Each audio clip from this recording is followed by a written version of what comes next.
अस्सलाम वालेकुम नाज़रीन, मैं ਹਾਂ ਤੁਹਾਡੀ ਹੋਸਟ ਕਾਇਨਾਤ ਮਲਿਕ ਤੇ ਤੁਸੀਂ ਸਾਡੇ ਦੇਖੋ ਪ੍ਰੋਗਰਾਮ ਸੋਜਤ ਸਵੇਲ ਜੀ। ਜਨਾਬ ਸੋਜਤ ਸਵੇਲ ਦੇ ਵਿੱਚ ਅੱਜ ਬਹੁਤ ਸੋਹਣੇ ਸਾਰੇ ਮਹਿਮਾਨ ਡੇਰਾ ਗਾਜ਼ੀ ਖਾਨ ਵਿੱਚੋਂ ਆਏ ਵਦਨ। जनाब एहसान अहमद चंगवाणी साहब हैं, ये सियासी समाजी वर्कर हैं, अदीब हैं ते सहाफ़ी भी हैं, माशाल्लाह 8 किताबें के मुसन्निफ भी हैं। ते इन्हां नाल करेंदे से गलबात जी। अस्सलाम वालेकुम। वालेकुम सलाम। बिल्कुल ठीक, अल्लाह दी मेहरबानी, शुक्र एहसान। चंगवाणी साहब सारे नाज़रीन को दसे सो कि लफ्ज़ सराइकी सूबा यानी कि जेह्ड़े सराइकिस्तान तो वाला बढ़ गए थोड़ा जिहा हूँ हवाला दसे सो कि तुसा पहले खाले को ਉਹਦੇ ਇਲਾਵਾ ਵੱਲ ਸਰਾਇਕਿਸਤਾਨ ਦਾ ਜਿਹੜਾ ਨਕਸ਼ਾ ਹੈ ਜੀ ਉਹਦੇ ਵਿੱਚ ਵੀ ਤੁਹਾਡਾ ਮਤਲਬ ਤੁਸੀਂ ਬਣਾਇਆ ਹੈ, ਉਹਦੇ ਵੀ ਤੁਸੀਂ ਖਾਲੇ ਕੋ ਇਜਾਜ਼ਤ ਹਾਸਿਲ ਹੈ ਜੀ ਜੀ ਤੇ ਇਹ ਵਾਲਾ ਸਾਰਾ ਥੋੜਾ नाज़रीन ਨਾਲ ਦੱਸੇ ਸੋ कि क्या है सिलसिला है।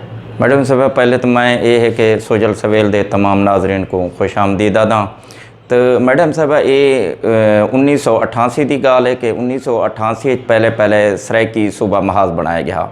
सराइकी सूबा महाज उले बनया गया अजले नाकाम थी कि हैं बहावलपुर वाले और उनके बाद बरिस्टर ताज मोहम्मद लगा और दूजे दोस्त हमीद असगर शहीन दूजे दोस्त ने ये जो किते कि इंदा स्टैंड जो ना देरा गाजी खान कने शुरू करूँ।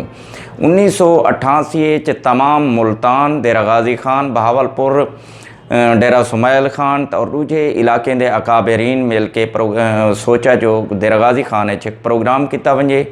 उन्होंने सराइकी सूबा महाज के प्लेटफार्म तो देरा गाजी खान 1988 प्रोग्राम किया। उन प्रोग्राम दे जले इश्तिहारात वगैरह छपे तो जो था तो मैं उले 8वीं क्लास का स्टूडेंट आमी तो सराइकी नाल वैसे मेरी वाबस्तगी उन तो पहले है ही पई, लिखण पढ़ण अदब नाल ये वो सारा कुछ मेरा हा पिया। मैडम साहब मैंने बाकायदा तौर पर और सराइकी खिता भी मेरा माशाल्लाह अपनी मैं छोटी उम्र पूरा सराइकी खिता ही डिठा होया। मैंने नक्शा ड्राफ्ट किया, नक्शे दे नाल पर तमाम सराइकी खिते दे विच जितना मौजूद इंडस्ट्री है, जितना सराइकी खिते दे विच मालियात है, जितना वसाइल हैं, उन्हें तमाम दी हिस्ट्री भी मैं नक्शे दे नाल अटैच की, लिखी और तैयार करके किताबत करके जिले मैं ई कमेटी दे अगो नीता इन्हें दा उंगले दफ्तर ई प्रोग्राम दा दफ्तर बनाई अल सरवर होटल देरा गाजी खान दे विच। उन्होंने ये है कि बरिस्टर ताज मोहम्मद खान लगा, हमीद असगर शहीन, मंजूर बोहड़ साहब दूजे अकाबरी ने नक्शा डिठा उनके उत्ते वाला डिस्कस की वाला हूँ डी शाम 4 बजे उनके उत्ते सैर हासिल गुफ्तगू करने के बाद ये मेरा नक्शा पास किया ने। नक्शा पास करने के नाल एक लफ्ज़ उले मैं लिखा सराइकी सूबा मुजवजा नक्शा सराइकी सूबा। तो मंजूर बोहड़ इतों राजनपुर के रिहायशी हैं, उन्होंने कामरेड मंजूर बोहड़ आख्या नहीं बई सराइकी दे नाल तान दा लफ्ज़ ला जूँ ये बन वजे सराइकिस्तान, क्योंकि सराइकी दी रहन वाला इलाका।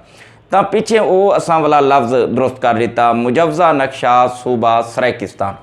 मैडम साहब हूँ असा ये है कि पास थी गया वो नक्शा मंजूर थी गया। मंजूर थिवण के बाद पहले उतो असा 500 तैदाद नक्शे की छपाई और 1988 जरा वो जलसा थींदा पिया सराइकी सूबा महाज दे तहत असा वो नक्शा लोकें दे विच तकसीम किया, लोकें फ्रेम किया, अपने घरें लाया, बैठकें ते लाया, अपने कारोबारी मराकज़ ते वो नक्शा लाया। तो उथाई हूँ जलसे ऐलान किया गया कि हुण सारी जिदोजहद सूबा सराइकिस्तान वास्ते हो सी और ये नक्शा डॉक्टर एहसान अहमद चंगवाणी बोले मैं डॉक्टरेट को ना की होया हमी ठीक है ना और मैं को अप्रिय और मैं को सर्टिफिकेट दी तमाम उतो दे अकाबरीन जे उन सर्टिफिकेट दुते हमीद असगर शहीन बरिस्टर ताज मोहम्मद लगा और दूजे लोगों के दस्तखत भी मौजूद हैं मेरे को सर्टिफिकेट है पे। नाज़रीन तुसा सुनते पियो एहसान चंगवाणी साहब दा गल ही जे केड़े तरीके नाल जरा ना सराइकी तो सराइकिस्तान दा लफ्ज़ इस्तेमाल किया सूबे दे हवाले ने कंसेप्ट किया इवें ही नक्शा इन्होंने जरा बनाया वो किवें मनकूब पास किया गया।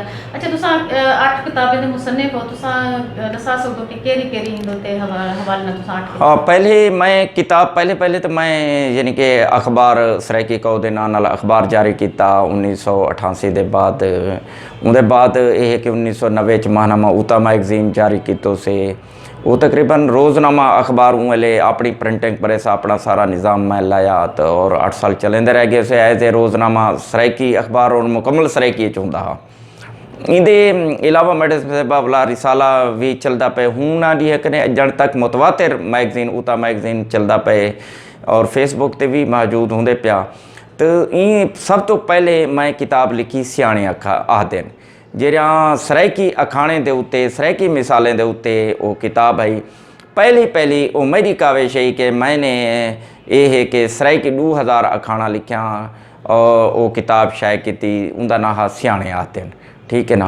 इहदे बाद वाला तारीख़ देर गाज़ी खान हिस्सा अव्वल, तारीख़ देर गाज़ी खान हिस्सा दोम, इहदे अलावा सराइकी तारीख़ वो यह के वो किताब लिखे उसे इहदे नाल इवें मज़ीद किताबां लिखदा। हुण मैं अजकल तकरीबन मेरी इंशाअल्लाह 15 मार्च तक आवे सी तारीख़ राजनपुर, तारीख़ी राजनपुर के उत्ते कम मुकम्मल थी गए। हुण इवें थोड़ा जंप काया रखे उनकी किताबत भी थी गई इंशाअल्लाह ताला अल्लाह दी पासों खैर। तो 15 मार्च तक लोगों के हथ चो सी पी तारीख़ राजनपुर। जी नाज़रीन माशाअल्लाह तुसां जो रहना ऐसा चंगवाड़ी से हमने गाली सुने में बेशक मुख्तसर गाली हाँ इंशाअल्लाह बुला के हमें ले रहना टाइम तो आपको पता होंगे मुख्तसर टाइम होंगे दिल तादे के ढेर सारे बैठे गाली करूँ, लेकिन यह कि इंशाअल्लाह बुला हिना को सॾेसूं हिन नाल मज़ीद गाली करेसूं और बल्कि वो किताब जरण चाहते असन तो असां जरण हूंदी किताब के हवाले नाल भी था थोड़ा इस तरतीब ॾिसूं। ते चंगवाणी साहब तुहारी मेहरबानी तुसां सब टाइम दी तशरीफ़ के आयो। नाज़रीन इंशाअल्लाह वल ज़िंदगी ने वफ़ा की थी तो वल हाज़िर थी सां हूं मिले। अल्लाह हाफ़िज़।